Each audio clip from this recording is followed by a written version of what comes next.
It's Chatty Dad 1 coming back at you again.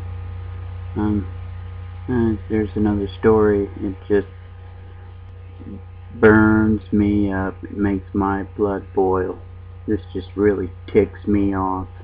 Native foster care, lost children, shattered families.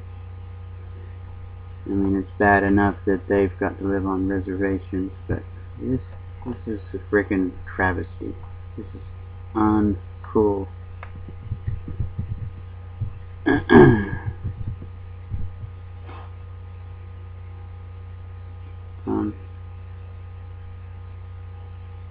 For review of a three-part investigation, nearly 700 Native American children in South Dakota are being removed from their homes every year, sometimes under questionable circumstances.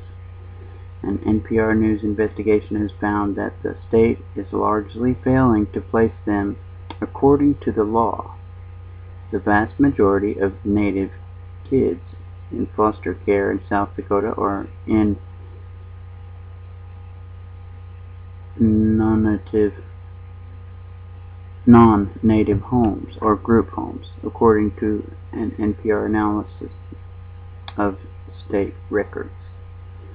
That means, they're trying to,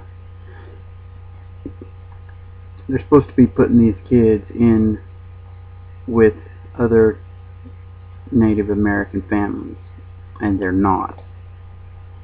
And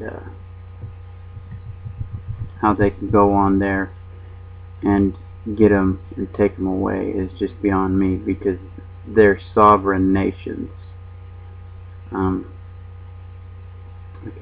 Years ago, thousands of Native American children were forcibly removed from their homes and sent to boarding schools, where the motto of the school's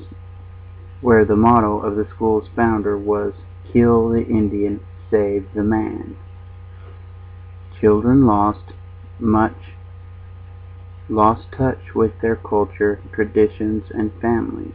Many suffered horrible abuse, leaving entire generations missing from one place whose future depends on them. Their tribes, their families. This is an outrage. To me it is anyways. It's just so wrong. So wrong. How long are they going to keep their foot on the American Indian's neck?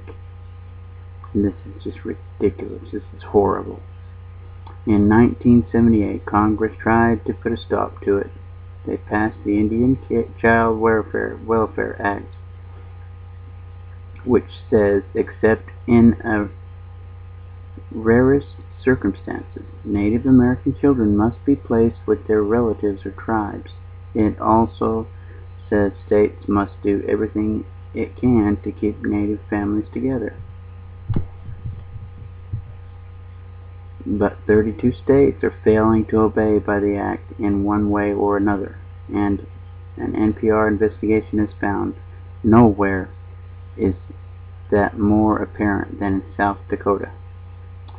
Cousins are disappearing. Family members are disappearing, said Peter Langkeep, a Crow Creek Tribal Council member. It's kidnapping. That's how I see it, and it is kidnapping as far as I care. They should not have the right to go on these reservations and take these children. What, because the parent drinks? Well, I know a lot of parents that are white that drink and abuse their kids, and they don't get their kids taken away from them. I've known people that have flat out told the workers that they smoke pot, and they haven't took the children away.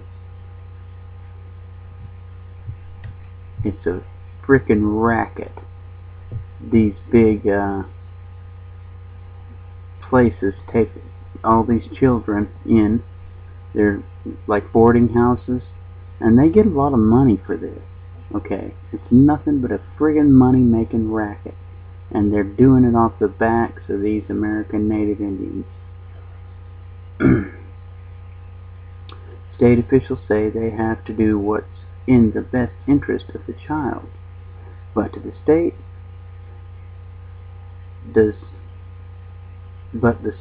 does have a financial incentive to remove the children.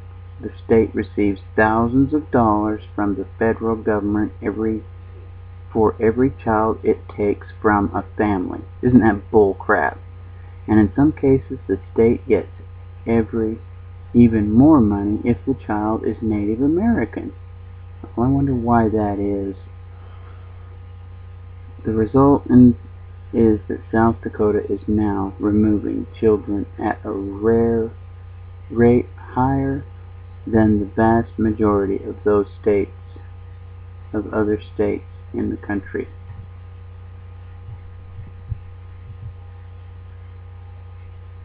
Native American families feel the brunt of this. Their children make up less than 15% of the child population, yet they make up more than half of the children in foster care. Oh my gosh. Critics say foster care in South Dakota has become a powerhouse for private group home providers who brings in millions of dollars in state contracts for care of kids.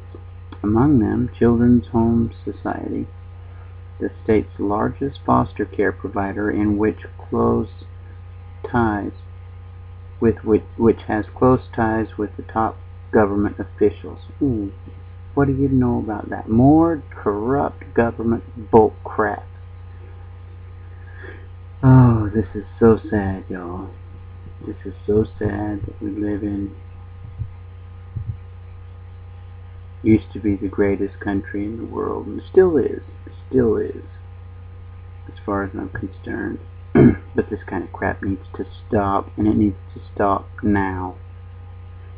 These people that are Occupy Wall Street down there, they need to go get down there and frickin' occupy the daggum protest these Native American children being taken from their families and given to these foster homes so the states can make money. That's bull crap. They make a living off our children, said this lady, tribal social worker for the Pine Ridge Reservation. Some children are removed from their homes for legitimate reasons, but in South Dakota, very few are taken because they've been physically or sexually abused. Most are taken under a far more subjective set of circumstances.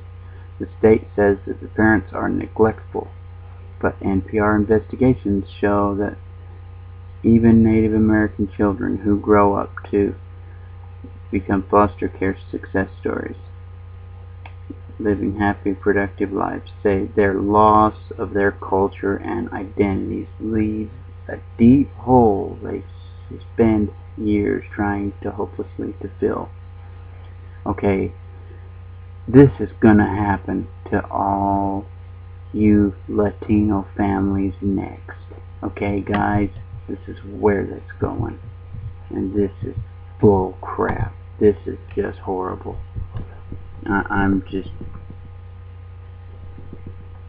This just ticks me off. How sad, how sick is that?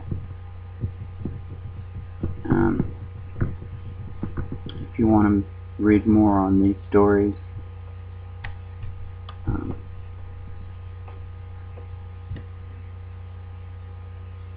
about this travesty, go up here to NPR.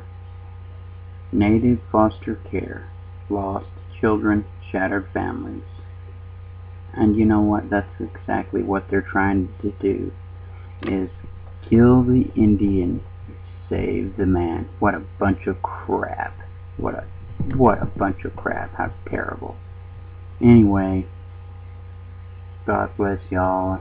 Love ya. Hope everybody's well. Have a good, happy Halloween. And this is Chatty Daddy 1. God bless. Good luck. Over and out.